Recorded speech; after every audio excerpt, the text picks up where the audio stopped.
Hello बच्चों, नमस्कार। आप कैसे हैं? आज हम पढ़ेंगे शिक्षा निदेशालय की वर्कशीट 62 का अध्ययन करेंगे और ये 15 नवंबर 2020 की है और ये छठी, 7वीं और 8वीं क्लास की कॉमन वर्कशीट है और ये सोशल साइंस से संबंधित है, भारत के राजनीतिक मानचित्र से संबंधित है और इसमें हम पढ़ेंगे लद्दाख और केरल के बारे में कुछ जानकारी इकट्ठा करेंगे।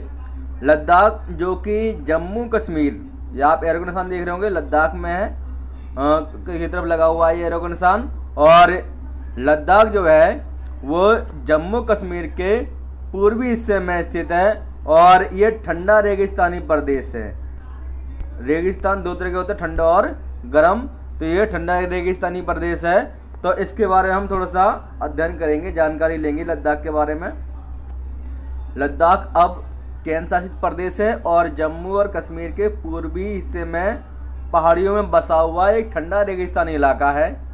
यह इलाका हर वर्ष काफ़ी लंबे समय तक बर्फ़ से ढका रहता है। ठंडा क्यों है? क्योंकि ये बर्फ़ से ढका रहता है और इस क्षेत्र में बहुत ही कम पेड़ उग पाते हैं। पीने के पानी के लिए लोग गर्मी के महीनों में पिघलने वाली बर्फ़ पर निर्भर हैं और यहाँ के लोग एक खास किस्म की भेड़ पालते हैं और इस भेड़ से जो ऊन मिलती है उसका नाम है पश्मीना ऊन। और पश्मीना ऊन जो है वो काफ़ी कीमती होती है, इसलिए पश्मीना जो शाल बनाई जाती है इससे, तो शाल भी क्या होती है, महंगी होती है।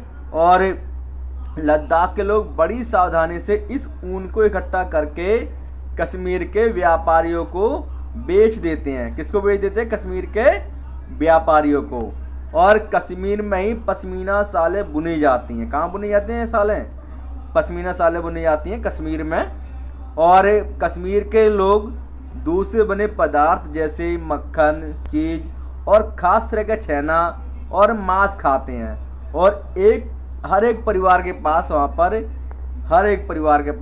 पर गाय है, बकरी है और याक होती हैं। तो ये हमने जाना लद्दाख के बारे में। अब हम पढ़ेंगे केरल के बारे में। तो बच्चों, हम अगर भारत के मानचित्र का अध्ययन करें तो ये हो गया आपका नॉर्थ यानी कि उत्तर, और ये हो गया साउथ यानी कि दक्षिण, और ये ईस्ट यानी कि पूरब, और ये वेस्ट यानी कि पश्चिम। तो ये जो केरल जो राज्य है, ये एरो का निशान लगा हुआ है, छोटा सा राज्य केरल, ये भारत में कहाँ पर स्थित है? ये साउथ वेस्ट में यानी कि दक्षिण पश्चिम में स्थित है। तो इसके बारे में हम थोड़ा सा पढ़ेंगे केरल के बारे में। केरल जो कि भारत के दक्षिणी पश्चिमी कोने में बसा हुआ राज्य है और यह एक तरफ समुद्र से घिरा हुआ है और दूसरी तरफ पहाड़ियों से घिरा हुआ है। इन पहाड़ियों पर विविध प्रकार के मसाले उगते हैं, जैसे काली मिर्च, लौंग, इलायची आदि उगाए जाते हैं। इन मसालों के कारण यह क्षेत्र व्यापारियों के लिए बहुत ही आकर्षक बना है, यानी कि व्यापारी जो आकर्षित हुए इस क्षेत्र में आने के लिए, वो इन मसालों के कारण ही आकर्षित हुए। और यहाँ पर सबसे पहले अरबी एवं यहूदी व्यापारी केरल आए और ऐसा माना जाता है कि ईसा मसीह के धर्मदूत संत थॉमस लगभग 2000 साल पहले यहाँ पर आए और भारत में ईसाई धर्म को फैलाने का श्रेय, यानी कि ईसाई धर्म को लाने का श्रेय जो है वो संत थॉमस को जाता है, जो कि ईसा मसीह के धर्मदूत थे।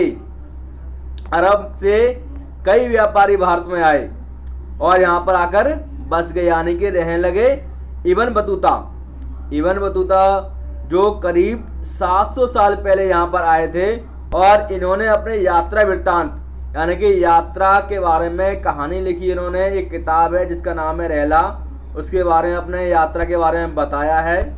और इस रहला में, यानी कि अपने यात्रा वृत्तांत में, उन्होंने मुसलमानों के जीवन के बारे में बताया है और बताया है कि भारत में मुसलमान समुदाय की बड़ी इज्जत थी। वास्को डी गामा पानी के जहाज से यहाँ पहुंचे तो पुर्तगालियों ने यूरोप से भारत तक का समुद्री रास्ता जाना। वास्को डी गामा यूरोप से आने वाले पहले समुद्री यात्री थे जिन्होंने भारत का रास्ता समुद्र से तय किया और समुद्री रास्ते की खोज की। और ये सबसे पहले केरल के काली तट पर आए थे और यहाँ आने के बाद ही, समुद्र के रास्ते के द्वारा आने के बाद ही और लोगों को पता चला कि भारत में, यूरोप के लोगों को पता चला कि भारत में समुद्र के रास्ते से भी आया जा सकता है, और तब से ही समुद्र के रास्ते से वहाँ पर व्यापार करने के लिए यूरोप से भारत में लोग आने लगे। तो आज हमने केरल और लद्दाख के बारे में पढ़ा, ये आज की वर्कशीट थी। अब हम इसके प्रश्नों को करेंगे।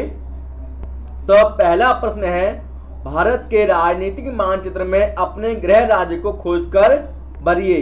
तो इसमें अपने गृह राज्य का नाम लिखना है। अगर आप किसी राज्य में रहते हो तो भारत का राजनीतिक मानचित्र खरीदिए और उसमें कलर करिए जिस राज्य में आप रहते हो। जैसे अगर आप यूपी में रहते हो, उत्तर प्रदेश में रहते हो तो उत्तर प्रदेश को कलर कीजिए, आप राजस्थान में रहते हो राजस्थान को कलर कीजिए, मध्य प्रदेश में तो मध्य प्रदेश, या किसी और राज्य में रहते हो तो उसको कलर करके लिखिए। और जैसे आप लोग कहाँ रहते हो, दिल्ली में रहते हो, तो ये दिल्ली है इलाका छोटा सा, और जो दिल्ली है इसको आप लिखोगे दिल्ली कलर करके, इसको भर के राजनीतिक मानचित्र में। अब करेंगे हम प्रश्न 2, अपने गृह राज्य के विषय में कुछ रोचक जानकारी एकत्रित करके लिखिए। अपने गृह राज्य के बारे में कुछ रोचक जानकारी बतानी है। तो अगर आप किसी भी राज्य में रहते हो तो उस राज्य के बारे में आपको जानकारी इकट्ठा करके बतानी है। मैं आपको दिल्ली के बारे में बताऊंगा। तो बच्चों, जैसा कि आप लिख सकते हो कि मैं दिल्ली में रहता हूं, दिल्ली भारत की राजधानी है, और 12 दिसंबर 1911 को ब्रिटेन के राजा जॉर्ज पंचम ने दिल्ली की स्थापना की थी, दिल्ली को भारत की राजधानी बनाया था। दिल्ली शहर में लगभग 1200 धरोहर है, यानी धरोहर स्थल है, स्मारक हैं, जिसमें आपका लाल किला, कुतुब मीनार, इंडिया गेट, हुमायूं का मकबरा आदि धरोहर या स्मारक आते हैं।